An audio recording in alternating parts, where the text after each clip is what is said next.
নমস্কার বন্ধুরা, আমি সুস্মিতা নতুন একটি ডিজাইন নিয়ে তোমাদের সামনে চলে এসেছি। দেখো, ডিজাইনটা আমি গিফট হিসাবে বানিয়েছি প্লাস্টিক ক্যানভাসের ওপর। তোমরা চাইলে এটা ঘর গুনে গুনে আসনের ওপর তৈরি করতে পারবে।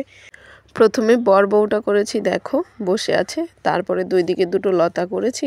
তারপরে একদম ওপরে শুভ বিবাহটা লিখেছি। এরপর আমি এটার চারদিক দিয়ে পম লাগিয়ে রেডি করব ডিজাইনটা।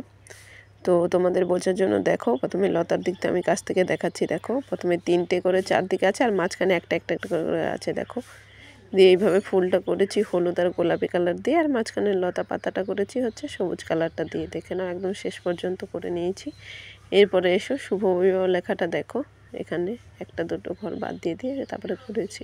তোমরা এখানে চাইলে নিজেদের ইচ্ছা মতো কিছু লিখতে পারো, বাংলার বদলে ইংরাজিতেও তোমরা লিখতে পারো। এরপরে বর বউগুলো দেখো, কাছ থেকে তোমাদের দেখাচ্ছি। তোমরা তোমাদের সুবিধার মতো স্ক্রিনশট নিয়ে নিও, তারপরে বানিও। পুরো লুকটা কেমন হয়েছে জানিও। ভালো লাগলে লাইক করো, সবার সাথে শেয়ার করো। আর নতুন নতুন আরও ডিজাইন দেখার জন্য চ্যানেলটি সাবস্ক্রাইব করে রেখো। সকলকে অনেক অনেক ধন্যবাদ।